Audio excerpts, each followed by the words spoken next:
Unified 911, anong matutulong namin sa'yo? Anya ti maitulong mi ken kapo. Anong may tatabang ko sa imo? Unsay akong ikatabang nimo? Ngini makadabang na misal ka no? Sa anumang wika o dialekto, may tulong na darating sa iyo.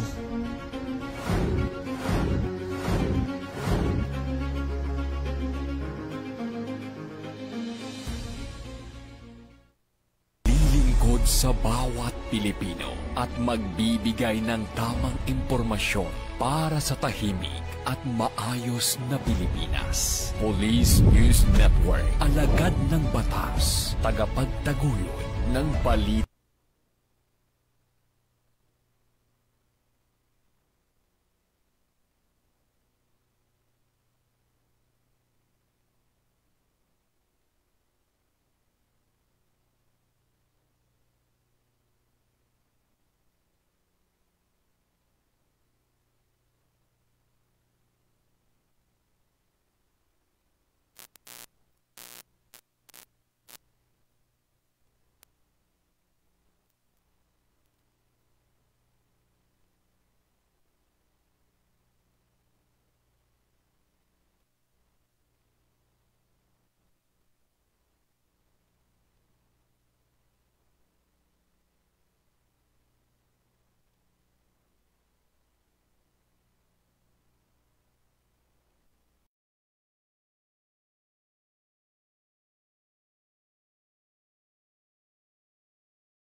Kampo Krame, maghahatid ng pinakahuling kaganapan at nagbabagang balita. Ito ang PNN Police News Network.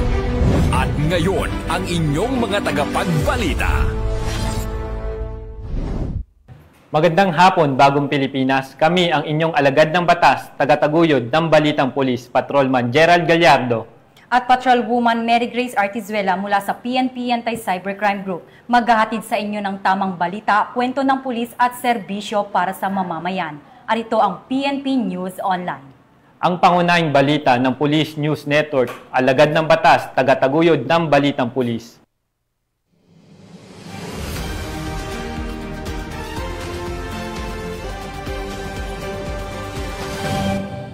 Narito ang mga balitang dapat nyong abangan. Halos 5 milyong pisong halaga ng iligal na droga na kumpiska sa isang linggong operasyon ng Pro-1, 40 katao arestado. 3 suspects sa pagnanakaw arestado sa hot pursuit at checkpoint operation ng PNP sa Nueva Vizcaya. At Butuan City Police Office agad rumisponde sa alarm and scandal incident, suspect kulong.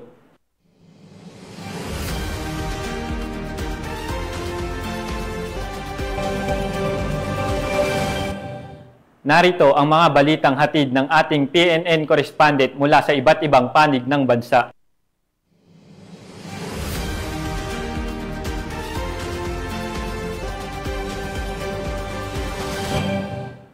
Simulan natin ang balita mula sa bahagi ng Luzon.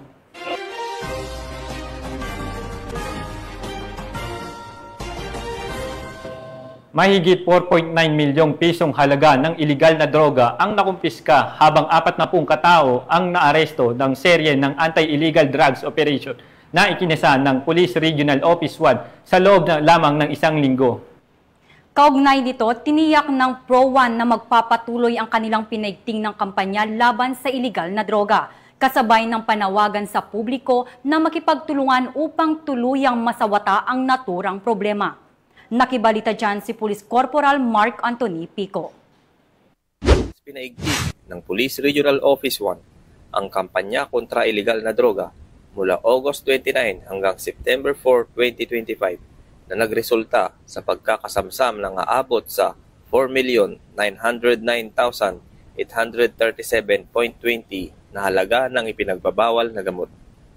Sa loob lamang ng isang linggo, nakapagsagawa ang Police Regional Office 1 ng 36 na operasyon na nagresulta sa pagkakaaresto ng 40 drug suspects at voluntaryong pagsuko ng 3 personalidad na sangkot din sa droga. Kabilang sa nakumpiska ng mga otoridad, ang 413.79 gramo ng shabu, 50.43 gramo ng tuyong marijuana, 10,250 fully grown marijuana plants, at 1,000 marijuana seedlings. Ang walang humpay na kampanya laban sa illegal na droga ay bahagi ng kanilang layunin na tiyakin ang kaligtasan ng komunidad, protektahan ang kabataan laban sa bisyo, at buwagin ang mga grupong sangkot sa krimen at karahasan sa buong Region 1. Binigyang diin din ni Police Brigadier General Dendo R. Reyes, Regional Director ng Pro 1, ang kanilang paninindigan. Bawat gramo ng droga na nasamsam, bawat halamang binunot, at bawat sospek na naaresto ay hakbang tungo sa mas ligtas na kinabukasan ng ating mga pamayanan. Hindi titigil ang Pro 1 sa laban kontra illegal na droga. Pahayag ni Police Brigadier General Reyes. Ang tagumpay na ito ay nagpapatunay na ang kapulisan ng Region 1 ay maaasahan, malalapitan at mapagkakatiwalaan. Mula dito sa Ilocos Region, ako ang inyong PNN correspondent, Police Corporal Mark Anthony Pico, alagad ng batas, tagataguyod ng Balitang Pulis. Maraming salamat, Corporal Pico. Sa presinto ang bagsak ng 3 sospek sa pagnanakaw matapos maaresto sa hot pursuit operation ng kapulisan sa Aritaw, Nueva Vizcaya. Patrolwoman Eduardo Balawag sa report. Arestado ang suspect dahil sa pagnanakaw sa pamamagitan ng shoplifting sa isang liquor store sa poblasyon Aritaw, Nueva Vizcaya nito lamang Setyembre taong kasalukuyan. Base sa ulat ng Aritaw PNP, nakipaghabulan pa ang mga pulis sa mga suspect hanggang sa masukol na sila sa isang checkpoint sa boundary ng Nueva Vizcaya, Malico, Pangasinan border checkpoint ng Aritaw PS, Santa Fe PS, 2nd Nueva Vizcaya Provincial Mobile Force Company, RMFB1 at San Nicolas PS. Ayon kay Pulis Major Benjamin Pagapa Jr., hepe ng Aritaw PNP, nagkunwari ang mga suspect na bibili ng alak. Narinig na may tumunog na bote kaya naalarma yung may-ari. Pagtingin nila, paalis na yung suspect na bumili naman ng 2x2 na alak, pero ang kinuha ay ang mga imported na alak. Dahil sa mabilis na tugon ng PNP, natuntun naman agad ang mga suspect, subalit ng mahalata ng suspect ang papalapit na mobil at ang nakamotor na biktima nila, pinatakbo nila ang van at nabangga pa umano ang motorsiklo. Dito na nakipaghabulan ang mga pulis hanggang sa nakarating sa border ng Pangasinan kung saan naharang na sila ng checkpoint. Kabilang sa mga aresto ang 33 anyos na babae mula Bicol, 36 anyos na taxi driver mula Benguet, 28 anyos mula sa Caloocan City. Sasampahan ang mga suspek ng kasong pagnanakaw at inaasahang ihaharap sila sa piskalyang may sakop sa naturang krimen. Patunay lamang na laging handa ang ating kapulisan sa anumang banta ng katahimikan sa ating lugar. Hinikayat ng Valley Cops ang ating mamamayan na makipagtulungan sa ating mga kapulisan at i-dial lamang ang 911 kung may mga nahalatang kahinahinalang kilos upang agad na maaksyonan para sa seguridad ng ating lambak ng Cagayan. Mula dito sa lambak ng Cagayan, ako ang inyong Police News Network Correspondent Patrolman Balawag, alagad ng batas, tagataguyod ng Balitang Pulis. Maraming salamat, Patrolman Balawag. Naaresto ang provincial most wanted person sa lalawigan ng Tarlac na may kasong homicide sa Barangay San Nicolas 1, Magalang, Pampanga. Ang report mula kay Police Corporal Giselle Rivera. Arestado ng Paniki PNP ang isa sa mga top 10 most wanted sa lalawigan ng Tarlac na may kasong homicide na kung saan nahuli sa Barangay San Nicolas 1, Magalang, Pampanga. Kinilala ang suspect na si alias Fredo, 63 anyos, residente ng Mabalacat, Pampanga at tubong Paniki, Tarlac. Siya ay may nakabinbing kasong homicide sa ilalim ng Article 249 ng Revised Penal Code at kabilang sa rank number 9 sa provincial level top 10 most wanted persons. Nadakip ang akusado sa ikinasang manhunt operation na pinagsanib pwersa ng Paniki Municipal Police Station at Magalang MPS. Ang naturang operasyon ay naisagawa sa bisa ng warrant of arrest na inisyo ng RTC Branch 107 Paniki, Tarlac na may inirekomendang piyansa na 120,000. Ayon sa paniki PNP ay maayos na naipaliwanag kay alias Fredo ang kanyang mga karapatan at ito ay kasalukuyang nasa kustudiyan nila para sa kaukulang disposisyon. Ang matagumpay na operasyon ay patunay ng dedikasyon ng mga pulisya ng Gitnang Luzon sa pinaigting ng kampanya laban sa mga kriminalidad upang mapanagot ang mga kriminal at mapanatili ang katahimikan sa nasabing rehiyon. Mula dito sa Police Regional Office 3, ang inyong PNN Correspondent, Police Corporal Giselle V. Rivera, alagad ng batas, tagataguyod ng Balitang Pulis. Maraming salamat, Corporal Rivera. Nasa kote ng San Mateo Municipal Police Station ang 3 high-value individual sa ikinasang bypass operation sa Barangay Santa Ana, San Mateo, Rizal. Magbabalita dyan si Patrol Woman Genevieve Famoso. Value individual ang naaresto ng San Mateo Police sa isang bypass operation sa Barangay Santa Ana, San Mateo, Rizal. Dakong alas 9 ng gabi, ikinasa ng San Mateo Municipal Police Station sa pakikipag-ugnayan sa PIDEA 4A ang bypass operation laban sa 3 sospek na nakilala sa mga alias na Dexter, Toto at Mike. Isang pulis ang tumayong pusher buyer at nakabili ng isang sachet ng hinihinalang shabu kapalit ng 500 peso. Nasamsam mula sa mga sospek ang 7 sachet ng hinihinalang shabu na may timbang na 41 gram at tinatayang nagkakahalaga ng mahigit 278,000 peso, kasama ang ilang personal na gamit at bypass money. Ang 3 ay mga bagong natukoy na high-value individuals at kasalukuyang nakapiit sa San Mateo Custodial Facility. Naharap sila sa kasong paglabag sa Republic Act 9165 o Comprehensive Dangerous Drugs Act of 2002.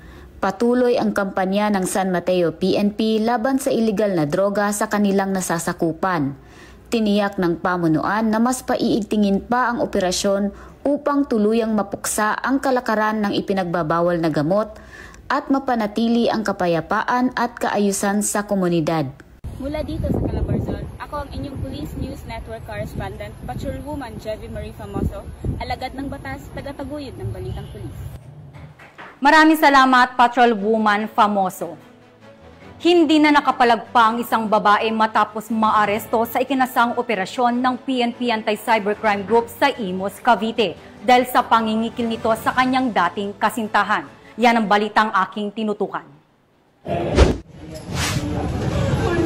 Walang kawala ang babaeng ito matapos itong maaresto sa loob ng Robinson's Place, Imus City, Cavite dahil sa pangingikil sa kanyang dating karelasyon. Ayon sa investigasyon, tinakot ng suspect ang biktima na kakasuhan siya ng panggagahasa kung hindi nito ibibigay ang perang hinihingi ng suspect. Dahil sa takot at panggigipit, napilitan ng biktima na dumulog sa mga otoridad upang humingi ng tulong. Agad namang ikinasa ng mga operatiba ng Cavite Provincial Cyber Response Team ang isang operasyon na nagresulta sa pagkakaaresto kay alias Talia, 31 anyos, na nahaharap ngayon sa mga kasong grave coercion at robbery with intimidation of persons. Pansamantalang nasa kustodiya na ng Imus City Police Station ang suspect para sa kaukulang dokumentasyon at tagarang pagsasampa ng kaso. Hinihimok natin ang lahat ng taga-subaybay at manunood na iwasan natin ang pagbibigay ng mga sensitibong larawan at video maski sa kaninong tao man. Gayon din, maging kaalaman sana ito ng lahat na ang pagpapakalat ng mga pribadong larawan at video ay may karampatang parusa. Mula dito sa Campo Crame, ako ang inyong PNN Correspondent, Patrolwoman Mary Grace Artizuela, nagbabalita para sa Police News Network, alagad ng batas, tagataguyod ng Balitang Pulis. Maraming salamat, Patrolwoman Artizuela. 2 individual ang naaresto ng mga operatiba ng Puerto Princesa City PNP matapos maaktuhan umano sa iligal na pagbebenta ng baril sa isinagawang operasyon sa Puerto Princesa City, Palawan. Patrolwoman Desiree Padilla sa report. Matagumpay na naaresto ng mga tauhan ng PNP Criminal Investigation and Detection Group Puerto Princesa ang 2 individual matapos maaktuhang nagbenta ng isang caliber 45 pistol na walang kaukulang dokumento sa isang pusher buyer ng mga pulis sa Purok Maligaya, Barangay Bangkaw-Bangkaw, Puerto Princesa City, Palawan nito lamang ika-4 ng Setyembre taong kasalukuyan. Pinangunahan ang operasyon ng mga operatiba ng CIDG Puerto Princesa, katuwang ang Puerto Princesa City Police Office na nagsilbing suporta at seguridad sa kinasang entrapment operation. Mahigpit itong sinakatuparan sa ilalim ng pangangasiwa ng pamunuan ng pulisya upang matiyak ang tagumpay ng operasyon. Na-recover mula sa 2 sospek ang isang caliber 45 pistol, 5 bala ng baril, isang cellphone na ginamit sa transaksyon, at ang halagang 24,000 piso na ginamit bilang mark money sa operasyon. Agad na isinilalim ang mga sospek sa kustodiya ng CIDG Puerto Princesa para sa kaukulang dokumentasyon at pagsasampa ng kaso. Ayon sa ulat ng pulisya, mahaharap sa kasong paglabag sa Republic Act 10591 o Comprehensive Firearms and Ammunition Regulation Act ang mga sospek. Tiniyak din ng mga otoridad na patuloy nilang paigtingin ang mga operasyon laban sa illegal na pagbebenta ng mga armas na nagiging banta sa kapayapaan at kaayusan ng komunidad. Samantala, pinuri ng pamunuan ang matagumpay na operasyon ng CIDG Puerto Princesa na anila ay patunay ng masusing trabaho at dedikasyon ng kanilang mga tauhan upang masugpo ang paglaganap ng mga illegal na armas sa lungsod. Dagdag pa nila, hindi titigil ang kapulisan sa pagtugis at pagpaparusa sa mga taong patuloy na lumalabag sa batas. Mula dito sa Home of the Police Eco Warriors, Calapan City, Oriental Mindoro, ako ang inyong PNN correspondent, Patrolwoman Desiree Padilla, alagad ng batas, tagataguyod ng Balitang Pulis. Maraming salamat, Patrolwoman Padilla. Tunghayan naman natin ang mga balita mula sa Visayas.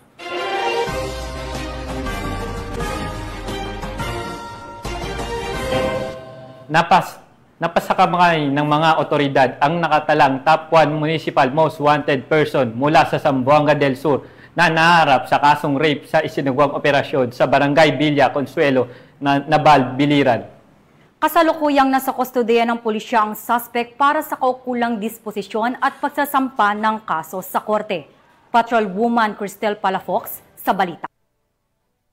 Ng otoridad ang nakatalagang top 1 municipal most wanted person na may kasong rape matapos mahuli sa Barangay Villa Consuelo, Naval, Biliran. Bandang alas 3:45 ng hapon nang maresto ang akusado ng mga tauhan ng Naval Municipal Police Station kasama ang Biliran Provincial Intelligence Unit sa koordinasyon sa Zamboanga del Sur Provincial Intelligence Unit at Tukuran Municipal Police Station sa bisa ng warrant of arrest para sa kasong rape na walang nirekomendang piyansa. Ang akusado ay dinala sa Naval Municipal Police Station para sa kaukulang dokumentasyon at tamang disposisyon. Ang pambansang pulisya ay hindi titigil sa pagtugis sa mga nagkasala at patuloy na nagkakasala sa batas upang matiyak ang kaayusan at katahimikan sa ating bansa. Dahil sa bagong Pilipinas, ang gusto ng pulis, ligtas ka.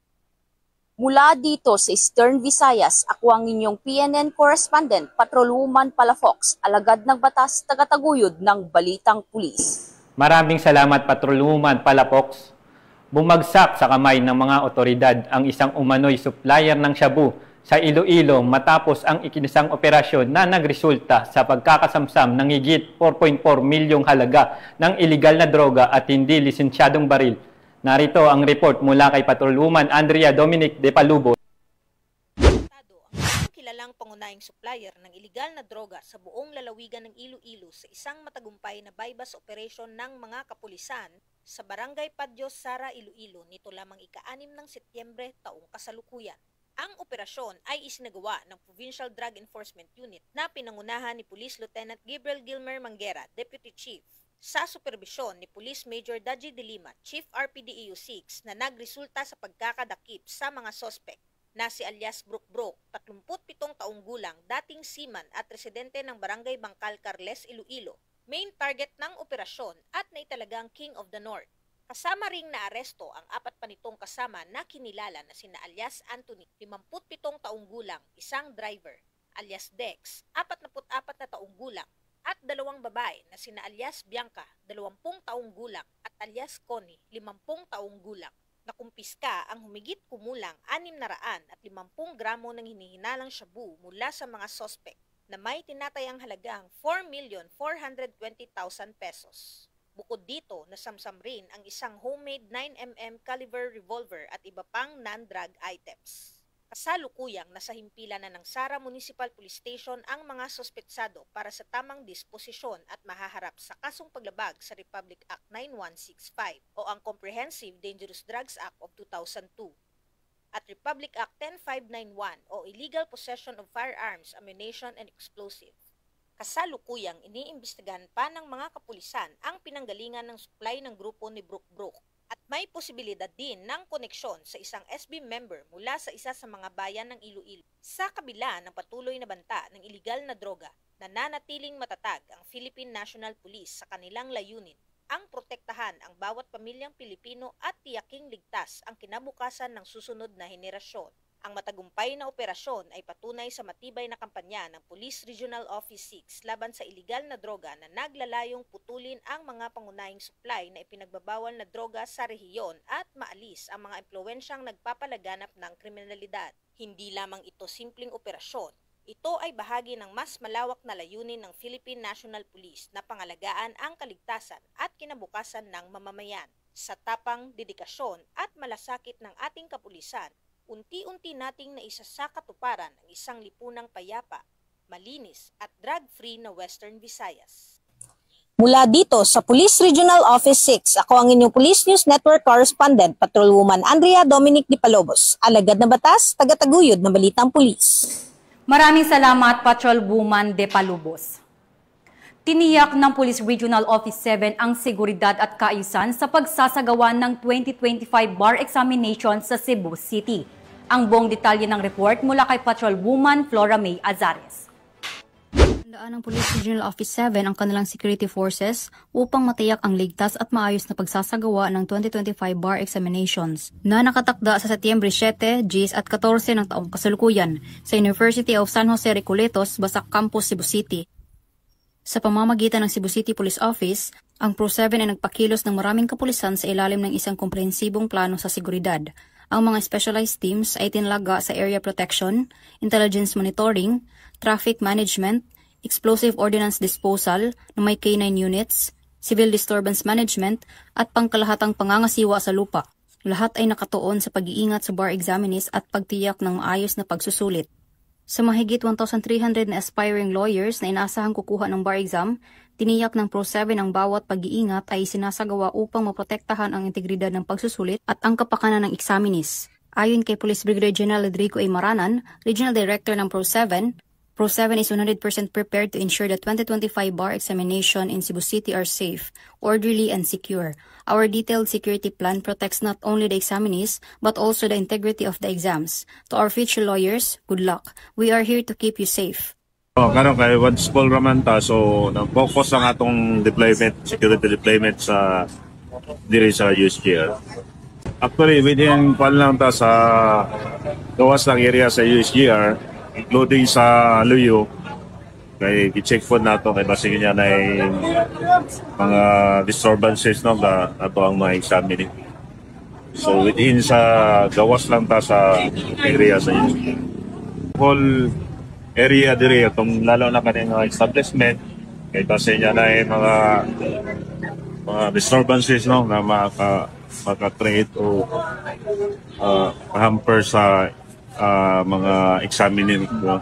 Within sa perimeter sa USGR at tulang gi-check. Mula dito sa Central Visayas, ako inyong Police News Network Correspondent, Patrolwoman Flora May Azares, alagad ng batas, tagataguyod ng Balitang Pulis. Maraming salamat, Patrolwoman Azares. Narito naman ang mga balita mula sa bahagi ng Mindanao.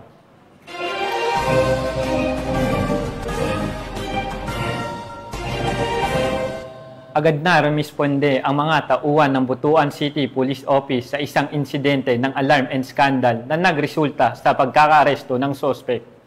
Nagpapaalala naman ng pulisya sa publiko na makipagtulungan at agad ipaalam ang ganitong uri ng insidente upang mapanatili ang kapayapaan at kaayusan sa komunidad. Yan ang tinukang balita ni Patrolwoman Jacqueline Cabides. Ng mga tauhan ng Butuan City Police Office ang isang lalaki na nagdulot ng takot at abala sa publiko sa Barangay Bading, Butuan City. Inilalang sospek sa alias Nasab, 30 anyos, binata, walang trabaho at residente ng Tando Bato, Hulusulu. Agad na rumisponde ang patrol section ng BCPS-2 kasama ang duty investigator matapos makatanggap ng ulat mula sa isang concerned citizen. Tagumpay nilang naaresto ang suspect at nakumpiska mula rito ang isang caliber 45 na replika o laruang baril. Sa ngayon, nasa kustudiya na ng himpilan ang suspect at ang nakumpiskang ebidensya para sa tamang dokumentasyon at disposisyon. Muling paalala ng kapulisan na manatiling mapagmatsyag at agad magsumbong sa anumang kahina-hinalang aktibidad sa inyong lugar. Sa pagtutulungan ng publiko at ng kapulisan, masisiguro ang kapayapaan at kaayusan ng bayan.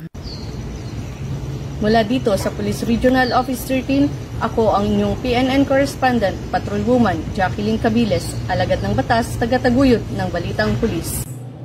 Maraming salamat, Patrolwoman Cabiles.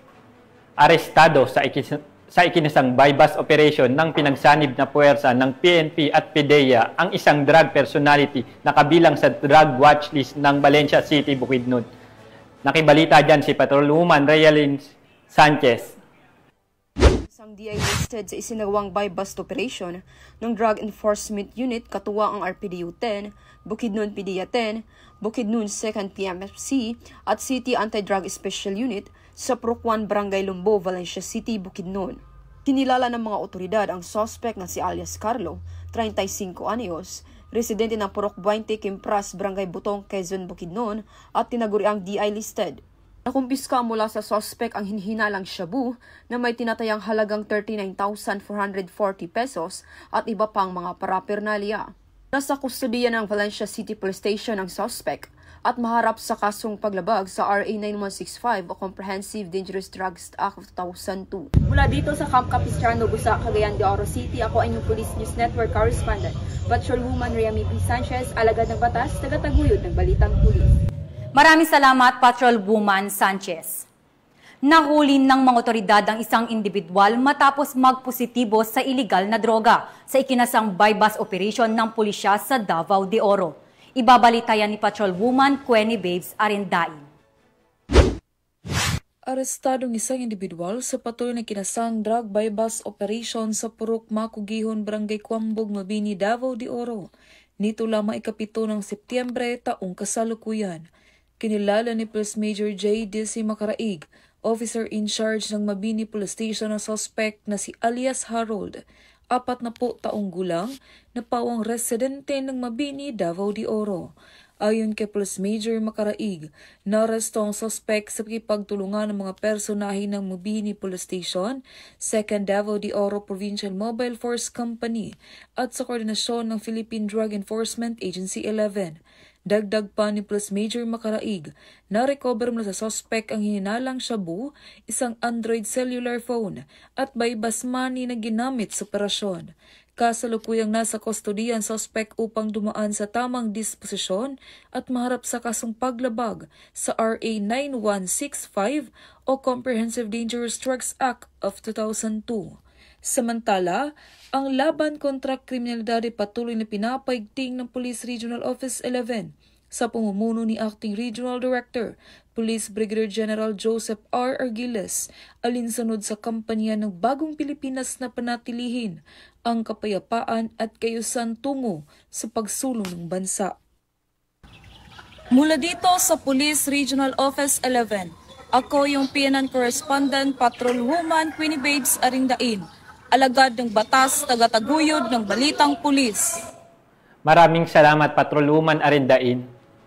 Umabot sa mahigit 300,000 pisong halaga ng smuggled na sigarilyo ang nasabat ng mga operatiba ng Sarangani PNP sa isinagawang operasyon laban sa smuggling sa lalawigan. Patrolwoman Emilio Pedroso, ibalita mo.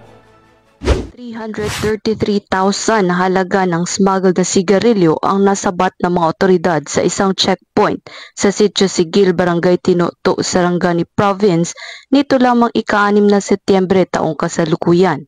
Ayon kay Police Lieutenant Colonel Darwin V. Castillo, Force Commander ng 2nd Sarangani Provincial Mobile Force Company, naging matagumpay ang operasyon dahil sa pagsisikap ng mga tauhan ng 2nd Sarangani Provincial Mobile Force Company at Maasim Municipal Police Station sa pagkikipag-ugnayan sa Bureau of Customs. Nabatid na naharang ang isang unit ng Toyota Fortuner na may plate number MBA 770 na may kargang 420 na rim ng Gadjabaro na smuggled na sigarilyo na nagkakahalaga ng 333,000 pesos. Nabigo ang driver ng naturang sasakyan na kinilalang si alias Ben, nasa 80 gulang, may asawa at isang negosyante na walang maipakitang mga kaukulang dokumento sa pagbiyahe ng nabanggit na mga sigarilyo dahilan upang kumpiskahin ito ng mga otoridad. Naharap sa kasong paglabag sa Republic Act 10643 o Graphic Health Warning Law, Republic Act 10845 o Anti-Smuggling Act, at RA 12022 o Anti-Agricultural Sabotage Act ang sospek. Pinapurihan naman ni Police Brigadier General Arnold P. Argente, Regional Director ng Police Regional Office 12, ang mga nasa likod ng matagumpay na pagharang sa nasabing kontrabando. Dagdag nito, mahigpit na babantayan ng buong hanay ng Police Regional Office 12 ang mga lansangan sa pamamagitan ng patuloy na pagsasagawa ng checkpoint upang masawata ang mga lumalabag sa batas, partikular sa pagpasok ng mga smuggled items sa rehiyon. Mula dito sa Police Regional Office 12, General Santos City, ako ang inyong Police News Correspondent, Patrolwoman Emelo F. Pedroso, alagad ng batas, tagataguyod ng Balitang Pulis. Maraming salamat, Patrolwoman Pedroso. At yan ang mga balitang nakalap ng ating PNN Correspondent mula Luzon, Visayas at Mindanao. Muli po namin nagpapaalala mula sa PNP Anti-Cybercrime Group, alam naman natin na pagpasok ng Burmans, dumarami na naman ang modus at krimen, lalo na online. Kaya mag-ingat po tayo sa iba't ibang klase ng online scam. Huwag basta-basta magtitiwala sa mga kahinahinalang alok at siguraduhin po natin bago magpadala ng pera o impormasyon.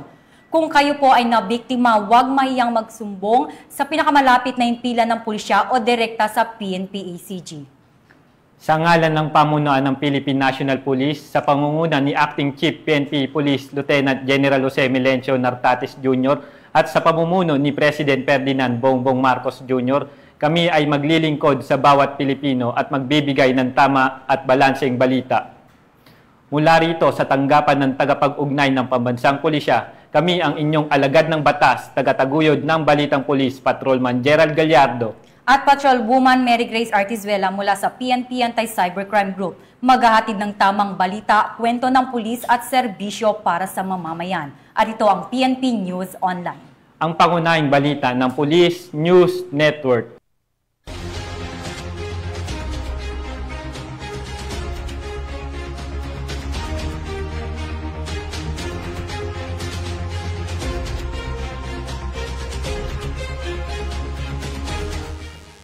Police News Network, alagad ng batas, tagapagtaguyod ng Balitang Pulis.